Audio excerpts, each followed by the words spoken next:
Morning 8th class बच्चों में आपकी तुलिका मैम आपको आज हिंदी 2 पढ़ाएंगे। तो आई होप सारे बच्चों ने किताब ले ली होगी। ये वाटिका हिंदी व्याकरण आपकी यही किताब चल रही है काडुआ पब्लिकेशन की। तो ये ले लीजिएगा, सारे बच्चे इसको ले लीजिएगा। अब हम इसमें लेसन 1 पे चलेंगे। पार्ट 1 आज की डेट कोटेशन डालेंगे 24/5/2021। सबने घर में खूब मस्ती कर ली होगी, अब पढ़ाई टाइम है तो इसको पढ़ लीजिएगा और बच्चों कॉपी अपनी बना लीजिएगा। इसकी नहीं बनाई होगी तो इसकी बना लीजिए कॉपी, ठीक है। चैप्टर आपका पहला है भाषा और व्याकरण। Right date and quotation. एकाग्रता ही आत्म साक्षात्कार की कुंजी है।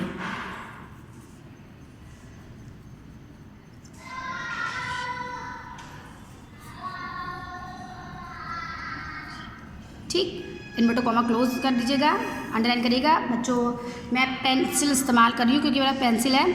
आप लोग अपना सारा काम पेन से करेंगे, ठीक है। तो अब इस चैप्टर पे हम लोग चलते हैं, भाषा और व्याकरण। देखिए सबसे पहले तो बच्चों भाषा को समझने की बात है कि भाषा क्या है। भाषा वो माध्यम है, वो साधन है ना। ध्यान रखना, भाषा क्या है? माध्यम या साधन। वो माध्यम या साधन जिससे हम अपने विचारों को दूसरे तक पहुंचाते हैं और दूसरे के विचारों को समझते हैं, या वो साधन या माध्यम जिसके द्वारा हम अपने विचारों को बोलकर दूसरों तक पहुंचाते हैं और उनकी बातों को सुनकर समझते हैं, या अपने विचारों को लिखकर पहुंचाते हैं, दूसरा पढ़कर समझता है। तो भाषा वो माध्यम या साधन है। बिल्कुल आसान लैंग्वेज में भाषा, साधारण सी भाषा में भाषा वो साधन है जिसके द्वारा हम दूसरे के विचारों को समझते हैं और अपने विचारों को दूसरों तक पहुंचाते हैं। भाषा के 2 भेद होते हैं, देखिए आपके चित्र में बने हुए हैं। एक बच्चों मौखिक भाषा, एक लिखित भाषा। भाषा के 2 भेद होते हैं, मौखिक भाषा, लिखित भाषा।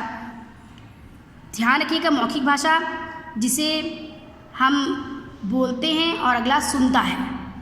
बोलकर और सुनकर जिस भाषा का प्रयोग हम विचारों के आदान प्रदान के लिए करते हैं तो वो भाषा आपकी मौखिक होती है, क्योंकि वो लिखित रूप में कहीं भी लिपिबद्ध नहीं होती। लेकिन लिखित भाषा में पढ़कर और लिखकर जब हम अपने विचारों को व्यक्त करते हैं और समझते हैं दूसरे के विचारों को, तो वो आपकी लिखित भाषा। ध्यान रखिए बच्चों, पढ़ना भी लिखित भाषा में आता है, लेकिन ये चीज़ लिखी हुई हो तब हम इसको पढ़ते हैं, तो ये लिखित भाषा है। यानी कि लिखित भाषा और मौखिक भाषा 2 भाषा के 2 भेद होते हैं। लिखित भाषा में लिखना और पढ़ना दोनों आता है। कंफ्यूज नहीं हो गया, बहुत बच्चे पढ़ने को मौखिक भाषा समझ लेते हैं। तो लिखित भाषा में लिखना पढ़ना दोनों होता है, ये आपका लिखना और पढ़ना दोनों होता है। और मौखिक भाषा में बोलना होता है और सुनना होता है। कहीं भी भाषा लिखित रूप में लिपिबद्ध नहीं होती है, लिपिबद्ध रूप में नहीं होती, लिखित रूप में कहीं भी भाषा नहीं होती। तो भाषा के 2 भेद होते हैं। 2 क्वेश्चन आपके रेडी हुए कि भाषा किसे कहते हैं और भाषा के कितने भेद होते हैं। तो 2 भेद होते हैं भाषा के, ठीक। दूसरे पेज पे हम लोग आएंगे बच्चों। ये आपका यहाँ पे ये एग्जाम्पल दिया हुआ है, जैसे मौखिक भाषा ये बोल रही है, देखिए ये लोग सुन रहे हैं। लिखित भाषा है, ये लिखा हुआ है और ये लोग पढ़ रहे हैं। तो ये चित्रों के द्वारा बच्चों आपकी पुस्तक में दिया हुआ है, बहुत अच्छे से समझाया गया है। ये देखिए बोलना और ये सुनना, ये लड़की बोल रही है और ये लोग सुन रहे हैं, तो ये आपकी मौखिक भाषा। देखिए बोलकर और सुनकर। लिखित भाषा का चित्र द्वारा उदाहरण दिया गया, एग्जाम्पल दिया गया। देखिए ये पढ़ रही है और यहाँ पे ये भाषा लिखी हुई है। तो ये लिखकर और पढ़कर जो इस भाषा का प्रयोग करते हैं वो आपकी लिखित भाषा होती है। लिपि का ज्ञान लिखित भाषा के लिए बहुत ज़रूरी होता है बच्चों। लिपिबद्ध हम करते हैं, ठीक है।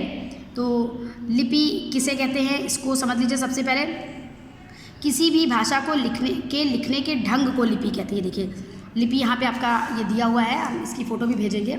लिपि यहाँ पर दिया हुआ है। लिपि भाषा के लिखने के ढंग को, लिपि का अर्थ है भाषा के लिखने के ढंग को हम लिपि कहते हैं। तो बच्चों हम लोग बहुत सारी भाषाएं बोलते हैं, हर भाषाओं की अपनी अपनी लिपि होती है, ठीक है।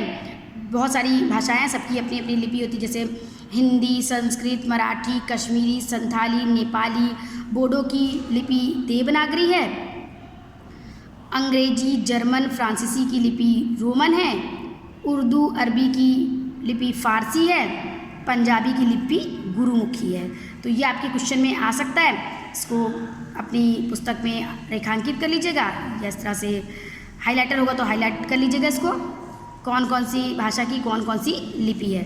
ध्यान रखिएगा बच्चों, भाषा के लिखने के ढंग को लिपि कहते हैं, या वो चिन्ह जिनसे हम भाषा को लिखते हैं, व्यक्त करते हैं, तो वो चिन्ह आपका लिपि कहलाता है। ठीक है, ये आपका इतना हो गया, इसको ध्यान रखिएगा। 2-3 क्वेश्चन आपके तैयार हुए। भाषा किसे कहते हैं, भाषा कितने भेद होते हैं, और लिपि किसे कहते हैं। लिपि की ज़रूरत क्यों होती है, लिखित भाषा के लिए लिपि की ज़रूरत होती है। ठीक है बच्चों,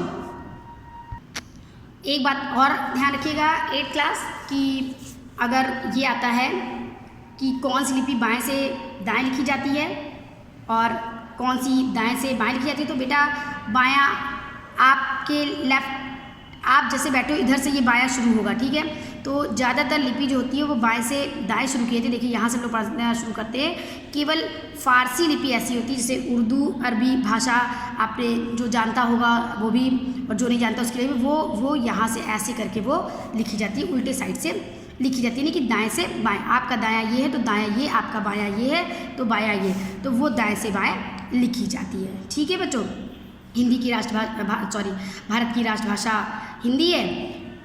राजभाषा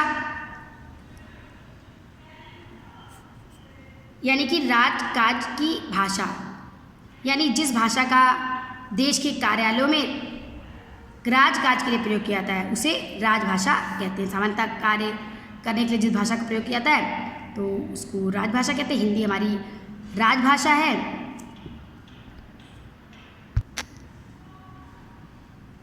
और राष्ट्रभाषा तो बच्चों होता है कि राष्ट्रभाषा वो भाषा जिसका प्रयोग देश के अधिकांशतः निवासी करते हैं। तो 70% हमारे देश में रहने वाले लोग हिंदी भाषा का प्रयोग करते हैं।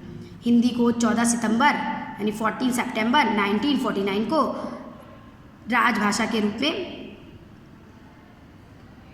स्वीकृत किया गया, उसको राजभाषा की दर्जा मिली, इसलिए हम लोग 14 सितंबर को हिंदी दिवस भी मनाते हैं।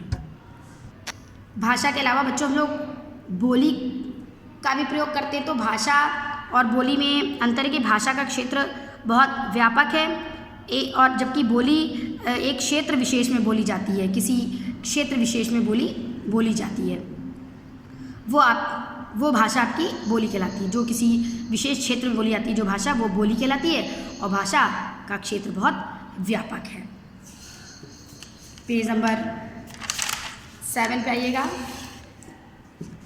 इसमें हमें साहित्य के बारे में बताया गया है, किस तरह से हमारी रचनाएं, किस तरह से हमारे साहित्य की रचना होती है। 2 तरह से होती है, गद्य में, एक पद्य में, जिस बच्चों जो आप कहानी पढ़ते हो, निबंध पढ़ते हो, ये सब आपका गद्य कहलाता है। जो कविताएं पढ़ते हो ना, छंद है, कविताएं, तो वो आपका पद्य साहित्य कहलाता है।